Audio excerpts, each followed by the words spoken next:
ontem.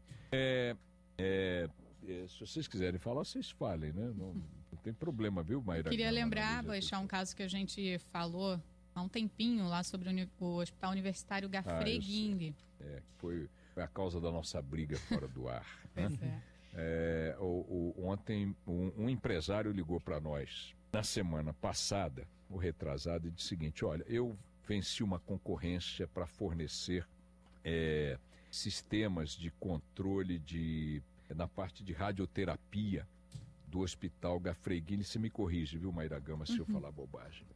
E eu ganhei essa concorrência, ganhei esse contrato, e o problema é que não assinam o meu contrato, eu não consigo começar a trabalhar para fornecer para o Gafrey Guinle, porque o chefe de um setor lá que tem que endossar o resultado da concorrência... É o chefe do departamento de farmácia do hospital.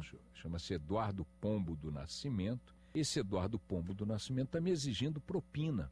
De como assim? Não, tá exigindo e tal. Você gravou? Gravei. E ele gravou, minha gente. Nós não conseguimos essa gravação não, né, Maíra? A Polícia Federal diz que faz parte do processo e que não tem como dar esses dados. Claro. Então, uma gravação direto com a Polícia Federal. Eu vou dizer o que mais faz parte do processo, para vocês terem ideia de como é maluco esse país. Então, um empresário que não quer se identificar, você imagina, o mocinho da história está com medo. Ele denunciou, gravou, trouxe para nós, Polícia Federal foi acionada, deram o flagrante no Eduardo Pombo do Nascimento, chefe do departamento de farmácia do Hospital Universitário Gafrey Guinle. Esse canalha foi preso em flagrante pela Polícia Federal, com gravação, com tudo. Pois bem, acreditam que ele ficou preso, o quê? 1 dia ou 2, né? 2 dias. 2 dias. Um juiz chamado Márcio Solter, quase que um predestinado nesse caso, soltou o cara, e depois uma juíza chamada Valéria Calde Magalhães revalidou, validou a decisão de soltura do senhor Eduardo Pombo do Nascimento. Eu não vou questionar aqui, no mérito, né, as decisões de 2 magistrados. Quem sou eu? Mas é aquilo que eu estava dizendo agora há pouco sobre a Polícia Militar. Ora, um país onde um corrupto é preso em flagrante, tentando extorquir dinheiro de um empresário que ganhou uma concorrência lícita. Pediu 50 mil reais, foi gravado em vídeo. Até na decisão ele fala isso, que apesar das provas contundentes contra o acusado, que tem vídeo mostrando que ele pediu essa propina, ele é réu primário, tem domicílio fixo. Pô, mas e daí? O exemplo para a sociedade. Doutor Solter e doutora Calde Magalhães, excelências, e o exemplo para essa sociedade cansada, exausta, não aguenta mais conviver com o Estado.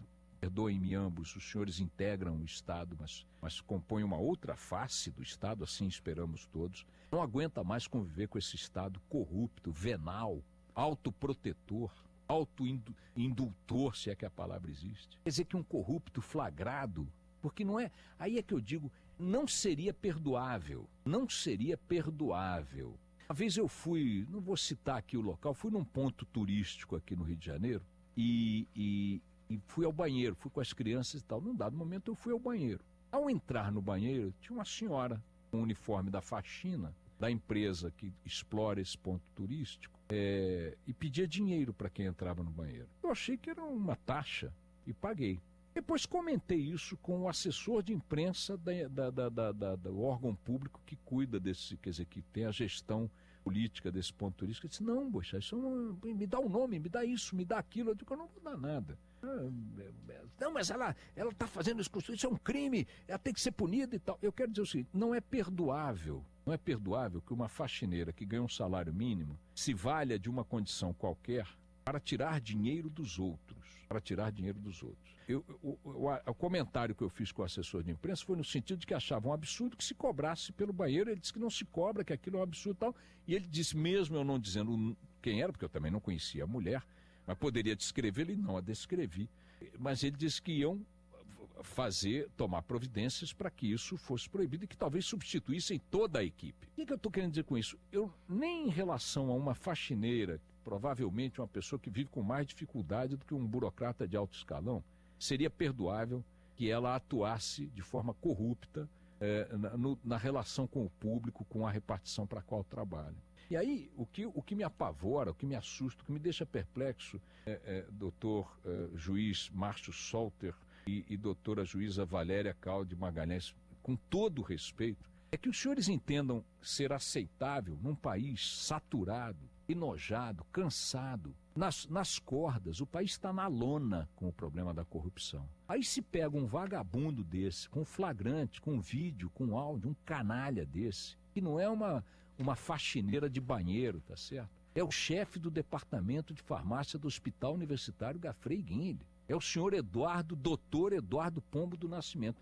Quer dizer, aí vocês pegam o cara, 2 dias depois ele está na rua, solto, para responder em liberdade. Ai, desculpe, diga. Só um detalhe, eu estava analisando os autos do processo ontem da Justiça Federal, e lá estava constando que o juiz federal Márcio Solter expediu esse alvará de soltura no dia 25 de abril. E o oficial de justiça foi no próprio dia 25 na Polícia Federal para mandar soltar o Eduardo Pombo do Nascimento. E os agentes da Polícia Federal se negaram. Falaram assim, não, como assim? Não vou soltar.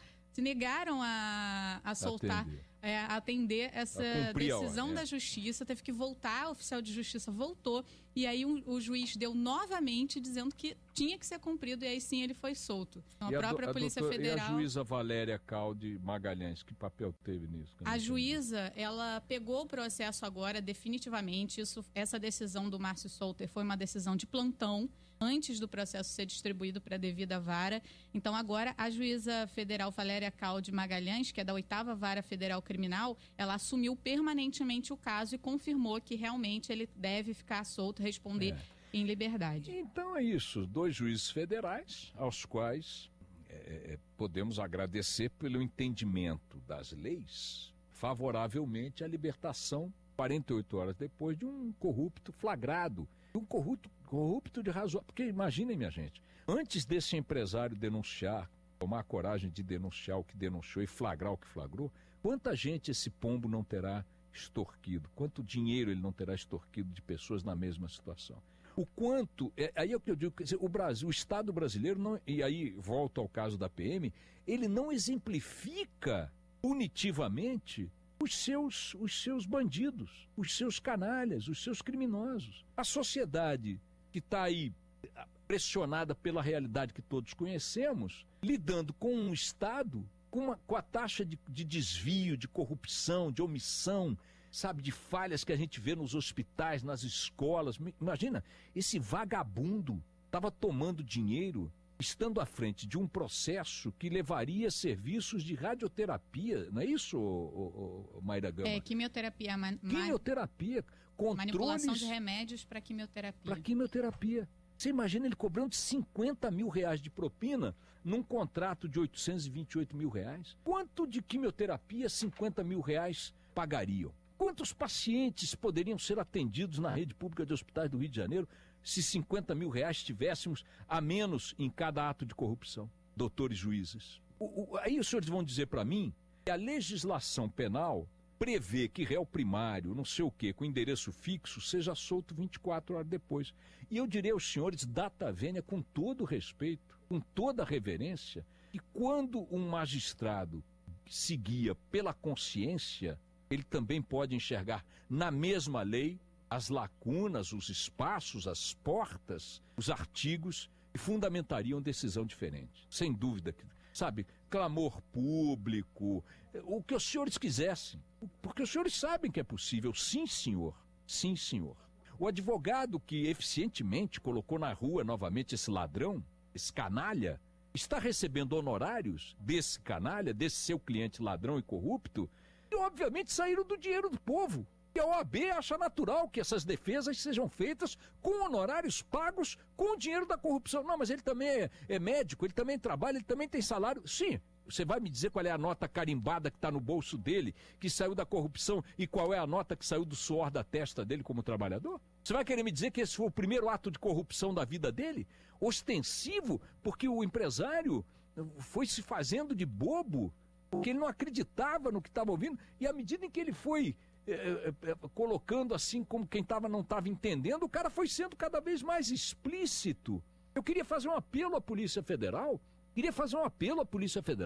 Por que essa gravação não é colocada na mão da imprensa? A gente precisa exemplificar essas coisas. Não é caça às bruxas, não é nada. O que é isso? É uma ação que tem que acontecer a partir de algum momento, de alguma instância, de alguma autoridade que acabe, me perdoem, eu vou usar tirem as crianças do carro, mas tem que acabar com essa putaria que domina o Brasil. O Brasil não, o Estado brasileiro. É a putaria completa e absoluta que domina o Estado brasileiro. Você dá um flagrante num corrupto, de razoável escalão, filma, grava, flagra o cara, prende o cara, 24 horas depois esse cara está solto, com 2 juízes endossando esta decisão. Notem, excelências, não quero aqui parecer ofensivo a vossas senhorias. Eu sei que as decisões de vossas senhorias, submetidas à análise e à douta análise dos conselhos, dos tribunais, da CNJ, da Corte de Haia, vão estar essas decisões devidamente enquadradas na legalidade do processo, nas leis, não sei o quê. Não estou discutindo nada disso. Eu estou discutindo com os senhores, ou melhor, levando a elevada apreciação de vossas excelências, a percepção da rua de que ninguém aguenta mais essa conversa. Ninguém aguenta mais o Estado brasileiro só cuidando de si, de proteger a si mesmo, aos seus. Está dentro do Estado, é um país. Está fora do Estado, porrada no quengo dele. É brincadeira, é brincadeira. Detalhe, hein? Atenção, direção do Hospital Gafrey Guinle. Vou dar uma informação aqui e me permitirá, diante desse ambiente, desse desdobramento, deduzir que não é só o seu Pombo, o Hospital Gafrey Guinle, que estava interessado em criar pressão em cima do contrato do empresário, não. Vocês sabem quem é o diretor do Hospital Gafrey Guinle? Vê aí para mim. Ô, Boechat, enquanto a gente pega aqui o nome do diretor do hospital, o nosso ouvinte que pediu, lógico, para não ser identificado, ele procurou a direção do hospital para saber, tá, tudo bem, ele foi flagrado cobrando essa propina, mas como é que fica agora? É exatamente. E ele tem a resposta aqui. Não, e tem aqui um áudio dele explicando. Peraí, eu vou chegar lá, mas eu quero o nome do diretor, porque senão a gente fica falando do hospital. O hospital não é nada, o hospital é um prédio, né? Eu quero falar nominalmente. Então, olha só, vamos lá. Quer dizer, o que eu queria alertar o diretor nominalmente do hospital, estamos procurando aqui o nome, eu queria insistir aqui com a equipe do Rio. Eu quero nomes sempre. O diretor aqui, como consta no site da Unirio, que é responsável pelo hospital, Antônio Carlos Ribeiro Garrido Iglesias.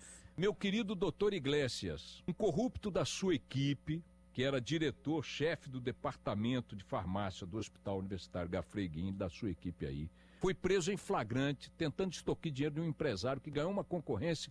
Ele não assinava a validação da concorrência para tentar tomar 50 mil do cara. Até agora, senhor diretor Antônio Carlos Ribeiro Garrido Iglesias, do Hospital Universitário Gafrey Guinle, a concorrência que servia de pretexto para essa tentativa de extorsão não foi assinada. Doutor Iglesias, eu queria saber o que o senhor está esperando. Ou o substituto do doutor Pombo, ou a sua diretoria, o ilustre hospital. Doutor Iglesias, assim como disse aos senhores juízes, há uma questão de percepção coletiva em torno do que os senhores fazem, do que os senhores decidem, da burocracia, da linha tal, artigo 12, parágrafo 3, não sei o quê, do PPP, da cláusula não sei o quê. É claro que tudo que vocês fazem está apoiado em alguma letra dessas aí que só vocês conhecem. Mas do lado de cá do muro, do lado de cá do balcão, tem um sentimento das pessoas de que não dá para continuar convivendo com isso. Então, senhor Iglesias, o senhor me desculpe, eu não sei quais são as razões burocráticas que fazem com que o contrato que servia de pretexto para esse diretor ladrão aí continue não sendo assinado. Daqui a pouco o senhor vai acabar achando, o seu diretor, que a gente está empenhado em assinar esse contrato. Eu estou um pouco me lixando para esse contrato. O que eu quero entender é o que o senhor está achando disso. E por que o senhor não resolve? Veja aí o que o empresário está dizendo, uma semana depois de ter denunciado, 10 dias depois de ter denunciado esse escândalo. Vai lá. Eu estou tentando, desde o dia seguinte ao ocorrido, falar com a direção do hospital. Ninguém me atende, ninguém quer falar comigo. O diretor, a superintendente Cristina, ninguém quer falar comigo. E aí, eu, de tanta insistência, pedi para a secretária que eu fizesse um pedido de esclarecimentos por escrito, que eles iam me dar uma posição. Liguei hoje e não tem posição nenhuma até agora. Eu protocolei lá na segunda-feira, retrasada, até agora não me deram resposta nenhuma. Eles falaram que por lei eles têm um prazo de até 15 dias para me responder. Mas não é lei, ô, doutor Iglesias. Se o senhor tivesse preocupado com a lei, não tinha um chefe de farmácia aí ladrão. Pode ter coisa agressiva, mais agressiva à lei do que um ladrão? Do que um corrupto? Esse cara convivia aí com vocês. Devia tomar café com vocês, ser chamado de excelência pra lá e pra cá. Ô, como vai? Olá, Pombo, como tem passado? Como foi o seu fim de semana no Pombal? Tudo bem, Pombo? Claro, doutor Iglesias, tá tudo bem. Doutor Iglesias, o senhor desculpe. A mulher de César não basta ser séria, doutor Iglesias. É preciso mostrar que é sério. Então, o senhor mostre aí a seriedade do hospital. Ou o senhor se pronuncia de que o contrato não é válido, e o senhor vai ter que fazer algum esforço para explicar como que um contrato que já estava pronto para ser assinado, aprovado na concorrência, não sei o que e tal, de repente, depois do escândalo, deixou de ser válido, ou o senhor manda assinar o contrato. Porque essa coisa de temos 15 dias para responder, doutor Iglesias, me desculpe, fede tanto quanto o pombal do seu pombo. Fede tanto quanto o pombal do doutor Pombo. Não porque haja necessariamente um crime, um conluio, uma cumplicidade, mas é que o cheiro é o mesmo, doutor. Entendeu, doutor? O cheiro é o mesmo. Pela atitude, o que é isso? São 10 horas 32 minutos, 10 horas